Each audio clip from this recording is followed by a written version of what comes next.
Firmalar bo'limi. Firmalar bo'limini to'liqroq ko'rib chiqamiz. Firma bo'limiga o'tganimizda bizda firmalarimizni ro'yxati kelib chiqadi. Masalan, bizda Sirius qaysi foydalanuvchi ishlatyapti buni? Masalan, Eduface degan foydalanuvchimiz ishlatyapti. Manzili qayer? Manzil Farg'onada. Xodimlar soni 2 ta, ya'ni ichiga kiritgan xodimlarimiz soni.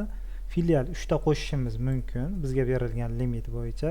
Filial narxi, undan keyin amal qilish muddati. Amal qilish muddati hozir bizga belgilangan 2025-yil 31-dekabrgacha. Firma holati hozir aktiv.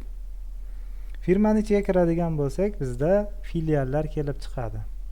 Filiallar ro'yxati. Masalan, bizda Farg'ona filiali, ya'ni Sirius firmasining Farg'ona filiali bor.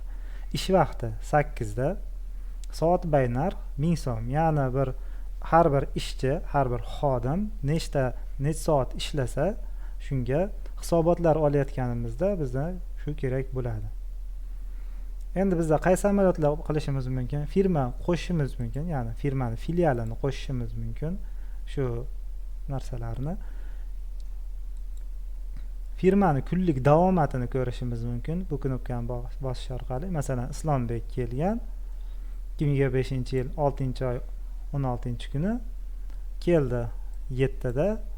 Qancha vaqt kechikkan? 11 soat kechikkan. Buning sababi Siriusga o'tadigan bo'lsak, 8 da kelishi kerak edi.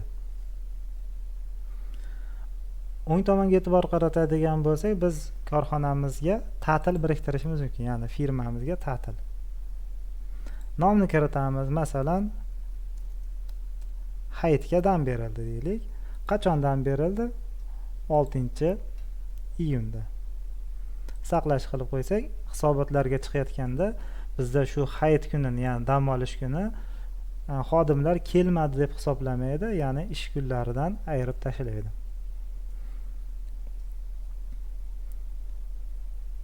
Filialimizga kiradigan bo'lsak, Farg'ona filialiga kiradigan bo'lsak, Farg'ona filialining ichida bizga ishchilarimizning ro'yxati kelib chiqadi. Mana ishchilarimiz ro'yxati. Hozir bizda 2 ta ishchi bor, Islombek va Sanjarbek. O'ng tomonga e'tibor qaratadigan bo'lsak, bizdagi ish kunlari dushanbadan jumagacha. Masalan, shanba kuni ham ishlaydi meni firmam deyishingiz mumkin. Shunda siz shanba kuni ham kerak bo'lsa, yakshanba kuni ham ish kuni sifatida kiritib qo'yishimiz kerak.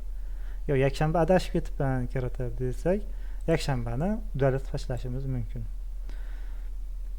Filial ish kunlarini pastki qismida filial qurilmasi, ya'ni Hikvision qurilmasi o'rnatilgan, uning MAC adresi shu joyga yozib qo'yiladi va shu MAC adresdagi qurilmadan firmamiz ma'lumotlarni qabul qilinadi.